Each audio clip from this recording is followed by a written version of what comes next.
Hi guys, welcome back to another video.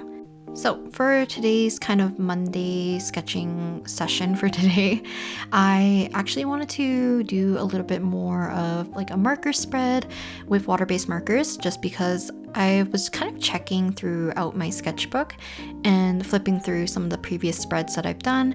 It's been maybe a month or so. I think it was like December 24th since I've actually did another kind of full-blown marker spread. So I wanted to kind of revisit that since it's one of my most favorite ways to kind of fill up a spread in my sketchbook. So to start off, I already went ahead and showed you guys that I've decided to use my palette color Eno for today in the color red, and I'm doing kind of a little bit of sketching so we can have a little bit of a base before we add color and do line work on top.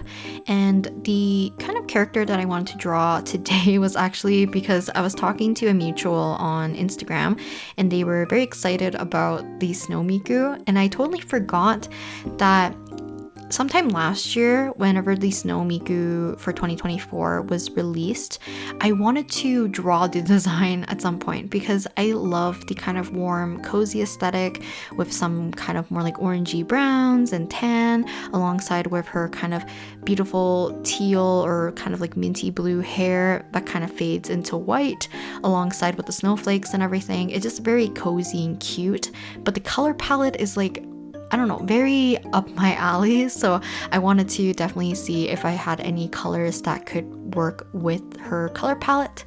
So I'll show you guys my color choices a little bit later. But for the sketching, so usually for my sketching portion of the sketchbook spread, I like to plan out a little bit of the layout.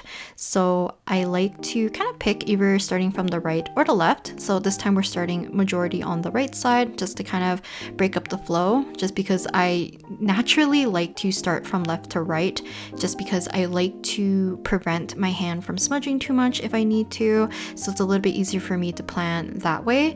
But to kind of allow myself to have a little bit more space for the larger sketch, or the sketch that takes up the majority of the space on the spread, I wanted to keep it a little bit more to the right and allowing the pose to kind of like leak itself a little bit into the left side of the page. So I like to kind of break that, the seam of the page, or like the center fold, so that we can kind of combine everything to be more cohesive rather than separating things to left side of the page and right side of the page. I want things to have a little bit more of overlap so that it's not separated by pages, I guess, if that makes sense. I guess like more or less that's more of a preference for me. So I am going to be sketching out about 3 little snow Mikus. So we have the larger one, like I mentioned, on the right, kind of spilling over to the left side. Then I drew another kind of waist up sketch to kind of fill up that little empty space on the left, and I wanted to keep something a little bit more tall and a little bit more contained. Then after that, we kind of have this little awkward space between the 2 little Mikus. So I'm gonna squeeze in a little chibi version right here, just because they're, I guess, like a little bit more contained and a little bit easier for me to squish anywhere. And I don't really mind if any of the other sketches overlap onto it. So it just makes it easier for me to fill in the spaces like that. But another way that I really like to fill in spaces is usually adding patterns or text. So right here, I decided to put text, but I didn't plan the spacing very well. So the Miku actually gets really squished into the very edge of the page. Also, kind of like oftentimes, I will go to 1001fonts.com to kind of browse different fonts for me to kind of use in my sketchbook, because I tend to do the similar kind of text that I usually use, so just to kind of change things up. Moving on to my favorite part, which is adding colors. So right here I have the Magicfly water-based markers. So they have a fine liner on the kind of smaller end, and then on the larger end it has a brush tip. So I'm going to be using them for both the coloring and blocking out of everything, alongside with using the fine liner side as the line work. So I'm quickly swatching the colors. I did pre-pick them this time instead of kind of digging through them and doing the swatches one by one. I did kind of just like look at my previous swatches and see what things I thought would match nicely.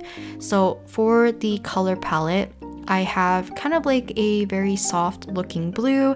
It's definitely more almost like neutral, almost closer to a warmer blue compared to Miku's hair, which tends to be more of like a turquoise teal, definitely pushing towards green.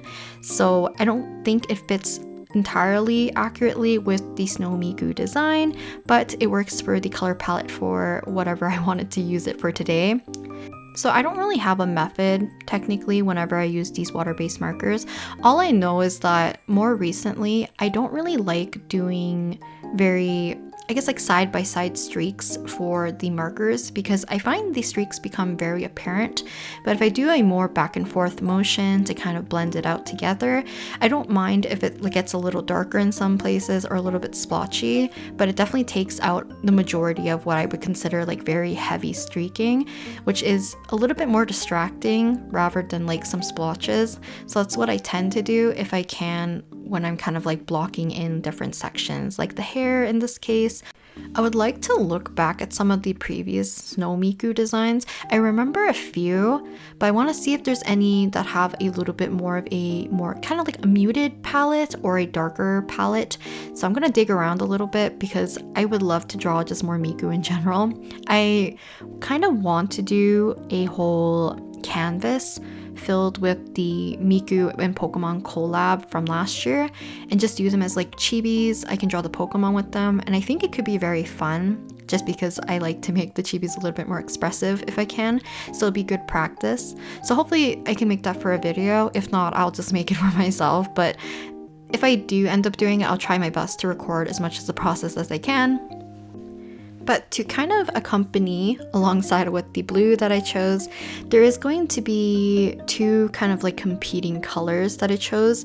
And I was really debating on kind of changing the almost like the value of it so that they wouldn't become too much of like a mid-tone color, because my two warm colors kind of compete a little bit too much. So right now I have this kind of, I don't know how you explain it. It's kind of like a coral, kind of like reddish, pinkish color. But like sometimes I'm looking at it and I feel like it leans a little bit more orangey. Sometimes it leans a little bit more like cherry red. So I wanted to use that for kind of the more bolder reddish orange colors that she has in her kind of outfit. But the other color that I chose as well is kind of this kind of like muted brownish orange color according to my color swatch, but it definitely looks a little bit more of a reddish brown. So as I was kind of coloring everything together, I noticed that the reddish orange color and the reddish brown that I had were kind of competing in a way. So I'm not too sure if it gets a little bit too lost. A part of it's like having the decision of what color you want to use based on what you have available. So even though the Magicfly kind of like dual-ended markers come in a pack of 100, a lot of those colors are either kind of like darker colors, there's a lot of mid-tone colors, and then a few colors that are on the lighter side. But for the most part, there are plenty of colors that are very, very similar in hue and value. So I have a few colors that are kind of like what I would consider to be in the same color family, but they're vastly different in terms of their value and their hue. But some of them look so similar. I kind of wish there was a little bit of a larger variety. And one of them is the browns. Another one is the reds and orange. I wish there was a little bit more of a bigger difference, because I think that's where I was running into the color problem of the reddish orange and the reddish brown, because they do look a little bit too similar. So maybe it's just a poor choice on my end as well. But before I get too distracted, we are now working on the line work. So for the line work, I was noticing on her color palette, she does have a chestnut-ish brown that's a little bit more muted in some of the areas of her clothing. So to prevent myself from picking too many colors for the entire spread, I'm trying to limit myself to 4 colors. So I want one of the darker colors to also be my line work color. So this time I'm using kind of that more cooler, I guess it looks more reddish actually, a reddish brown for the line work, alongside with filling in those darker areas, which happen to be brown anyways, so it kind of fits. But usually I will just use my darkest color to fill in any of the darkest areas. So if I'm using dark blue, as my line work color, I would use dark blue to also fill in areas of dark, like kind of brown or black. Anything that looks very similar in value, it will be used for that. But I do think like the line work or the line art, inking, whatever phase you want to call this portion, is one of my favorite just because it kind of ties all of my sketches kind of together, because it's kind of pushing the values in a way that makes each of the sketch kind of like stand out on their own because of the contrast between the kind of, I guess, like blocked in color values of, let's say, the hair, the clothing, all that alongside with the line art. But I also think it kind of gives a little bit more of a cleaner look, because usually at this phase, and hopefully I'm not too lazy, is that I'm taking my time to do the inking properly and making sure I'm adding the details that I want. I'm pushing some of the values, adding line weight, all of that, hatching if I want to, or anything that kind of helps push the sketch to come alive at this point. So it kind of hides a lot of my scribbly marks as well, and my little kind of color blocking kind of gets contained in a way, but not in a very like color book kind of way, because it's still a little bit messy, it's kind of scribbly here and there. But for the most part, the line work definitely ties everything together, and it's definitely my favorite part if I do take my time to ink things kind of slowly and precisely. I do think sometimes during this stage, if I'm being a little bit too careless and I follow my sketch to a T without remembering that I was supposed to make like maybe an adjustment here or there, or I make a change when I was blocking in a certain color, sometimes I do forget.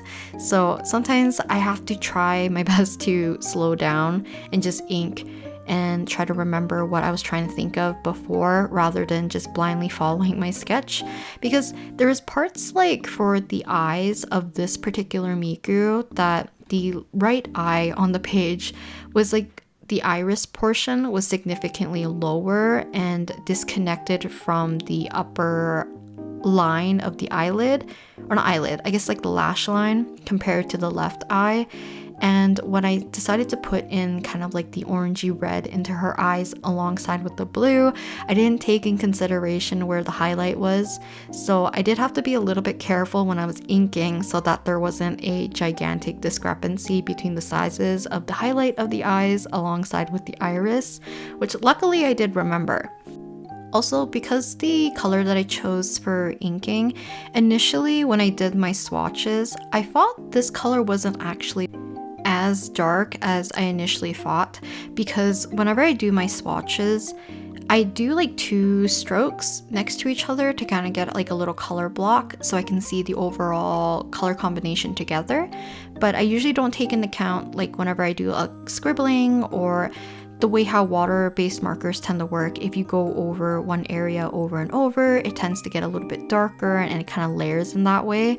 So there's a lot of areas where I was able to push kind of the values a little bit more, which is very nice. And I'm kind of glad that the brown turned out a lot darker than what I was expecting, because it makes it a lot easier for me to kind of address a lot of the details or make things look a little bit cleaner when I kind of do cleaner line work, adding as much of the like folds, hatching, anything like that that helps contribute to making the, I guess, like a significant difference of depth for the sketch, especially if I'm adding line weight or I'm adding hatching to kind of push things back. It just kind of helps my sketch overall, or at least I like to think it does for the most part. But this method is probably my favorite way to kind of fill a sketchbook spread. I do think that there's many color combinations I would like to try out, and I do wish I had another set of maybe other pastel markers that are not too light. I do have the Tombow version, which is pastels as well, but the color range is a little bit limiting. And then I have one from Ohuhu, I believe, and those ones are super pale, like super pastel, which is really nice, but they don't show up super well a lot of the times whenever I'm doing these kinds of spreads, so I haven't touched them as much either, but maybe I'll try to utilize them in the future a little bit more. I think there's like color combinations that I definitely want to try though. So I'm gonna maybe explore around and figure out which characters I want to draw and see how I can limit their color palettes in a way and try different color palettes, because like I said, this kind of like snow Miku design is very much a color combination I really like. I like a lot of colors that are cool tones and warm tones together, but oftentimes it's like any color that's in the blue family alongside, or I guess like blue and green, and it branches into whatever color is kind of more in the red to yellow spectrum, so like with orange and kind of like in between that, because I like when it's like navy blue and kind of like a very vibrant red. I also like it with gold, but there's also like peach and mint. There's also kind of like a pink color, like a baby pink alongside with mint, or green, or just carrot colors. So we have like rose quartz and serenity, or even like turquoise with like very soft browns. So anything kind of in that area is definitely very much favorable towards my color preference. So I want to try to expand to other color palettes, like maybe playing around with more purple and yellow, green and red, a lot of like complementary colors, but I think there's a lot of fun analogous color combinations that I could play around with as well. So I'll kind of look into it and see what kind of characters would suit it a little bit. And if you have any like unique color palettes you want me to try out, definitely let me know, or like DM me on Instagram or whatever if you have like specific ones, because I would love to see if I can find markers that match those color palettes and make a spread of it in the future, just to kind of expand my horizons, because I know a lot of my color preferences is definitely me staying within my comfort zone. So I would like to kind of break out of that every so often whenever I'm kind of doing a practice spread in my sketchbook. So, But I think we're basically nearing the very end of the sketchbook session. So hopefully you guys enjoyed watching me do a little bit of Miku drawing. I definitely want to draw Rin and Len as well. They're my absolute favorite, and I want to draw Luca alongside with maybe Meiko and Kaito as well, and even maybe squeeze in Gumi because she's one of my favorites. But I'll think about that for the future, I guess, and maybe I can play around the color palettes for them. But I think that's it for the little spread for today. Hopefully you guys enjoyed watching me work with this color palette. I think the 4 colors worked really cute together, and I really love the Snow Miku design. So kind of as I was showing you guys the little close-ups of today's sketches, there were some areas that felt a little bit blank, so I decided to go back and add in the little kind of areas of red back to her skin, just because I think it needed a little bit of shadow. But I think that's it for today, and I will talk to you guys next time in the next video. Bye!